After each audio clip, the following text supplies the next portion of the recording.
हमारे साथ है मोहित नथिया जो कठुआ से हैं और जिन्होंने जो यंगेस्ट एवरेस्ट क्लाइंबर हैं जम्मू एंड कश्मीर से।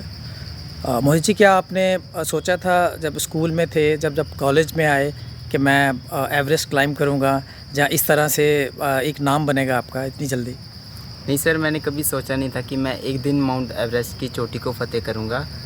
मैं तो बस एनसीसी में अपने दोस्त के कहने पे आया था कि एनसीसी ज्वाइन कर ले, उसने बोला तो मैं एनसीसी में आ गया। बट मैंने कभी सोचा नहीं था कि मैं एक दिन माउंट एवरेस्ट क्लाइंब कर जाऊंगा सर। तो किस तरह से, कैसे सफ़र शुरू हुआ ये? किसने आपको गाइड किया, या किस तरह से ये स्टेप बाय स्टेप आपको रास्ता जो है मिलता गया उस तरफ जाने के लिए? सर, मैं शुरू से ही फिज़िकली थोड़ा अच्छा था, तो एनसीसी ने मुझे मौका दिया क्योंकि मेरी रेगुलर अटेंडेंस थी, तो मेरे सीनियर्स ने मुझे चूज़ किया। तो मुझे बेसिक माउंटेनियरिंग कोर्स कैंप दिया गया। तो मुझे पता नहीं था कि ये बेसिक माउंटेनियरिंग कोर्स की माउंटेनिंग के बारे में बताया जाएगा। मैं तो जस्ट कैंप लगाने गया था, मुझे लगा कि माउंटेनिंग में घूमेंगे फिरेंगे, ऐसा कैंप होगा। तो वहाँ जाके मुझे पता लगा कि बेसिक माउंटेनिंग कोर्स कैंप है। इसमें माउंटेनिंग की बेसिक चीज़ें सिखाई जाती हैं, कैसे क्लाइंब करते हैं, कैसे रो फिक्सिंग वगैरह वगैरह चीज़ें सिखाई जाती हैं। तो वहाँ से मेरी माउंटेनिंग की जर्नी स्टार्ट हुई। वहाँ से मैंने अपनी बढ़िया ट्रेनिंग की और वहाँ मैं बेस्ट स्टूडेंट निकला बेसिक माउंटेनिंग कोर्स में। HMI दार्जिलिंग से मैंने बेसिक माउंटेनिंग कोर्स किया था सर। तो ये बड़ा टफ़ होता है, ये जो प्रोसेस होता है सारा सिलेक्शन का, बड़े सारे लोग होते हैं इसमें, फिर वो नंबर जो है कम होता जाता है और धीरे धीरे आप फाइनलिस्ट में आते हो जिन लोगों ने क्लाइंब करना होता है। जो थोड़ा ब्रीफ में बताइए किस तरह से ये स्टार्ट हुआ और कितने लोग थे पहले जो स्टेप था, फिर सेकंड नेक्स्ट स्टेप में, उसके बाद फिर जो अल्टीमेटली जो सिलेक्शन हुई? इससे भी साल पहले मैंने माउंट कांग्या से एक पीक की थी। उसका पता मुझे इंस्टाग्राम पोस्ट से चला, जो कि DGNCC के ऑफिशियल चैनल पे पोस्ट हुआ था कि माउंट कांग्या से एक एक्सपीडिशन जा रहा है।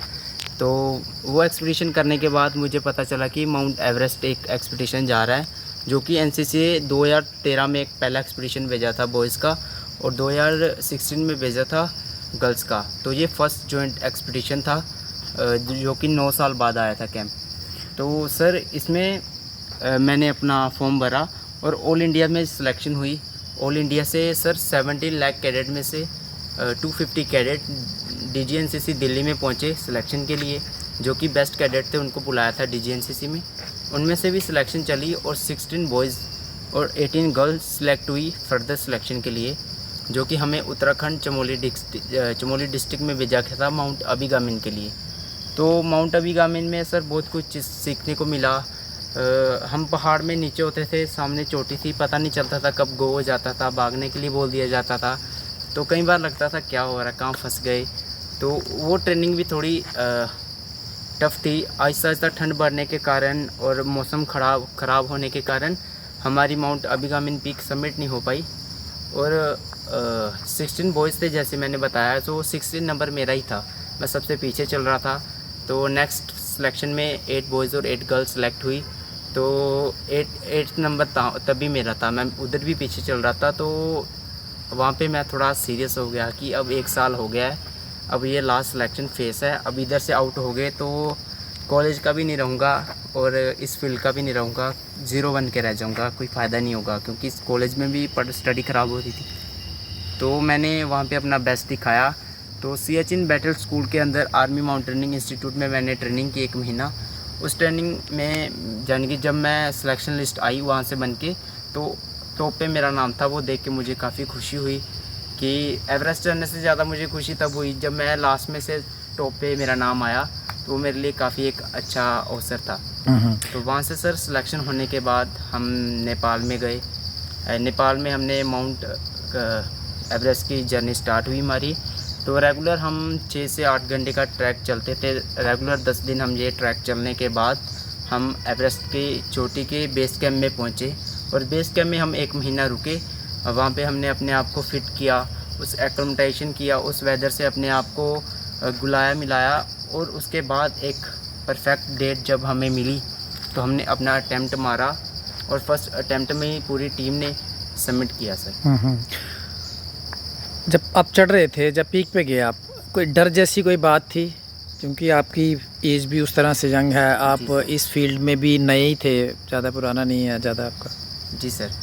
माउंटेनिंग तो सर इतना एक्सपीरियंस नहीं है अभी भी मैं एक बिगनर ही हूँ, क्योंकि एक एवरेस्ट ही क्लाइंब किया है और 2-3 छोटी पीक्स की हैं। अभी भी मैं सीख रहा हूँ इस फील्ड में। बट सर जब हमारी ट्रेनिंग हो रही थी तो ट्रेनिंग इतनी टफ थी, थोड़ी डिफ़िकल्ट थी। मोहित जी, आपको एवरेस्ट क्लाइंब करने के बाद जब आप जम्मू एंड कश्मीर वापस आए, क्या उस तरह से प्रोत्साहन मिला, उस तरह से आपको ऑनर या फेलिसिटेट किया जे.एंड.के गवर्नमेंट ने? सर जब मैं वापस आया तो मुझे सीएम सर ने बुलाया मिलने के लिए, तो मुझे एक सर्टिफिकेट ऑफ एक्सीलेंस दिया गया और मेरे डीसी साहब ने भी मेरे को सर्टिफिकेट ऑफ एक्सीलेंस दिया। बट जो मैंने एक्सपेक्ट किया था सर वैसा कुछ हुआ ही नहीं। जो मेरे साथ के थे, जो मेरे टीम के अनदर्स जो कैडेट थे, वो जो अब अपनी स्टेट में पहुँचे, उनका एक स्टेट ने वेलकम किया बहुत अच्छा, उनको फेलिसिटेट किया बहुत अच्छा। जब मैं अपने इधर पहुंचा तो साथ में कोई नहीं था सर, स्टेशन पे मैं अकेला था, कोई साथ में था नहीं। पापा लेने आए थे तो मैंने देखा कि मैं पीछे रह गया, क्योंकि वो जब अपनी व्हाट्सएप पे मुझे वीडियोस भेजते थे तो सर अंदर से लगता है कि इनकी स्टेट इतना कर रही है तो ये भी मेरे साथ ही थे, एक ही लेवल पे थे, इनका इतना हुआ, मेरे साथ कुछ हुआ नहीं। बट ये सब देखते हुए मेरे कॉलेज ने मेरा बहुत अच्छा एक वेलकम किया, जिससे मुझे बहुत खुशी हुई कि कोई तो है मेरे साथ सर। तो मेरे कॉलेज ने अभी तक मुझे बहुत साथ दिया है। लेफ्टिनेंट डॉक्टर दयाराम सर और प्रिंसिपल प्रोफेसर सीमा मीर मैम ने बहुत मेरी सहायता की, मुझे डाइट के लिए खर्चा दिया, सब कुछ मेरे कॉलेज ने किया। और एनसीसी का सबसे बड़ा रोल रहा सर इसमें। एनसीसी ने अभी तक मुझे यहाँ पर पहुँचाया। अगर मैं एवरेस्ट चढ़ा तो वो भी एनसीसी से, नेम फेम जो भी मिला वो सब एनसीसी की वजह से ही मिला है सर। मतलब आपके कहने से ये सीधा सीधा पता चलता है कि जो एनसीसी या एनएसएस हैं, जो बच्चे कॉलेज में जाके इनको ज्वाइन करते हैं, ये अपॉर्चुनिटीज़ भी देती हैं बच्चों को आगे बढ़ने में, और आपको तो इसने बहुत अच्छी अपॉर्चुनिटी दी, आपने अपनी मेहनत भी की। अक्सर होता है कि जो एक्सेल करते हैं बच्चे, बहुत कम बच्चे होते हैं जो फैमिली बैकग्राउंड अच्छी होती है उनकी, उस तरह से होते हैं। किस तरह की फैमिली बैकग्राउंड है आपकी, घर में कैसा है माहौल? सर मैं एक नॉर्मल फैमिली बैकग्राउंड से आता हूँ, मैं मिडिल क्लास फैमिली से हूँ। मेरे पापा एक लेबरर हैं, दिहाड़ीदार हैं। तो फैमिली का इतना सपोर्ट रहा कि कदम कदम पे मेरे मम्मा मेरे को मोटिवेट करते रहते थे कि बाकी भी तो हैं, बच्चे कर रहे हैं, तू क्यों नहीं कर सकता, अभी तक आया है, अच्छा करना। जहाँ पे क्योंकि उनको इतना पता नहीं था माउंटेनिंग फील्ड में, अभी तक मेरे फैमिली में से, मेरे गांव में से किसी ने इस फील्ड में अपना यानी कि किया नहीं है इतना कुछ भी ना। तो मैं पहला था, तो उनको इतना पता नहीं है कि माउंटेनिंग फील्ड में फैमिली को। तो मैंने फैमिली को बोला कि एक मौका है, काफ़ी अच्छी अपॉर्चुनिटी है, बड़े बड़ों का सपना होता है एवरेस्ट चढ़ना, तो मुझे एनसीसी ये मौका दे रही है, तो मुझे एक मौका दो, मैं बढ़िया करूँगा। कठुआ से एक और भी कोई इंडियन आर्मी में है सीनियर, वो भी शायद सेकंड टाइम उन्होंने एवरेस्ट क्लाइंब किया, और शायद एनसीसी का जो कॉन्टिंजेंट था उसके साथ भी वो थे। थोड़ा उनके बारे में अगर आप जानते हैं तो। जी सर तो हरिपुर से हैं, तो सर का नाम सूबेदार मेजर बलकार सर हैं। तो वो मैं कह सकता हूँ कि वो मेरे उस्ताद थे सर। मुझे इस फील्ड में उन्होंने जोड़ा, मुझे सिखाया। मैं जितना भी सीखा माउंटेनिंग के बारे में तो सर से ही सीखा। सर को देख देख के मैं इधर एवरेस्ट तक पहुँचा सर। तो सर का साथ मेरे कदम कदम पे सर का साथ था। सर काफ़ी अच्छे थे, उस्ताद ही थे सर मेरे। जी सर। तो कठुआ से एक तो वो एवरेस्ट क्लाइंबर हैं 2 टाइम, आप आगे सांबा डिस्ट्रिक्ट से हैं राम सिंह सलाथिया। तो हमारे जम्मू कश्मीर से उस तरह से देखा जाए तो माउंटेनिंग में बहुत ही अच्छी जो है अचीवमेंट्स हैं जम्मू कश्मीर से। जी सर। तो अब आपका एक तो आप इसी में ज्वाइन करना चाहते हैं, एक्सेल करना चाहते हैं, और जो 7 कॉन्टिनेंट्स हैं उनकी पीक्स जो हैं अटेन करना चाहते हैं। इसके अलावा क्या है, करियर किस तरह से बिल्डअप करना चाहते हैं, क्या सोचा आपने? करियर में सर मैं आर्मी ज्वाइन करना चाहता हूँ, क्योंकि मेरी एक माउंटेनिंग फील्ड है, तो आर्मी एक बहुत अच्छी अपॉर्चुनिटी देती है, एक अच्छी ऑर्गेनाइजेशन है जिसमें मैं अपना शौक़ भी पूरा कर सकता हूँ, अपना यानी कि पैशन और प्रोफेशन दोनों आर्मी में मैं चला सकता हूँ सर। तो आर्मी ज्वाइन करने के बाद मैं हाई एल्टीट्यूड वॉरफेयर स्कूल से ट्रेनिंग करने के बाद मैं आर्मी एडवेंचर विंग में सेलेक्ट होना चाहता हूँ और अपनी माउंटेनिंग जारी रखना चाहता हूँ सर। तो उस कड़ी में या उस संदर्भ में या आपने कोई प्रोसेस शुरू किया है, कोई एफर्ट्स आपके शुरू हुए हैं वो? जी सर।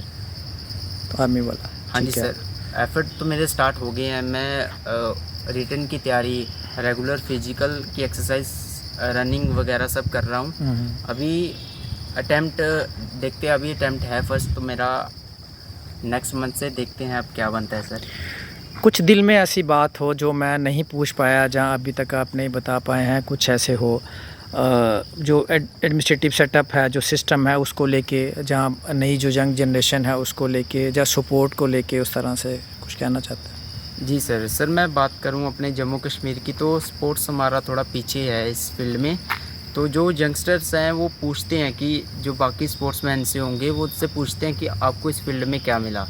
तो जो स्पोर्ट्समैन होता है तो वो क्या जवाब दे, क्योंकि सर उसका इतना सपोर्ट नहीं हुआ होता ना, तो फिर वो क्या बोलेगा कि मुझे क्या मिला। तो मैं यही अपील करता हूँ सबसे, सर से, जो हमारे गवर्नर साहब हैं, सीएम साहब हैं, कि स्पोर्ट्स को एक अच्छी फील्ड में लाया जाए, स्पोर्ट्स के ऊपर फोकस किया जाए। जो भी यंगस्टर्स हैं वो देख के मोटिवेट हों स्पोर्ट्स को ना, वो डीमोटिवेट ना हो, क्योंकि जो करके आता है ना उसकी सपोर्ट करो सर। काफ़ी है स्पोर्ट्समैन के जिनको लोग जानते भी नहीं हैं। मतलब जो करके आता है, अचीव करके आता है, उसको सपोर्ट करो, उससे जो है बाकी लोग जो है वो एनकरेज मोटिवेट होंगे और हमारा यूथ एक अच्छी फील्ड में जाएगा sir. Mohit ji, sports line से बात करने के लिए आपका बहुत बहुत शुक्रिया। हमारी भगवान से प्रार्थना है कि आप जो आपके एम्स हैं, जो कॉन्टिनेंट्स की जो हाई स्पीक्स आपने अटेंड करनी है वो आप करें, और आर्मी में आप जाना चाहते हैं, जिस भी फील्ड में उसमें आप जाएं। आपको हमारी बेस्ट विशेस, और हम ये भी उम्मीद करेंगे कि सरकार की तरफ से भी आपको जो सहायता होनी चाहिए वो जल्द से जल्द हो। Thank you sir. Thank you.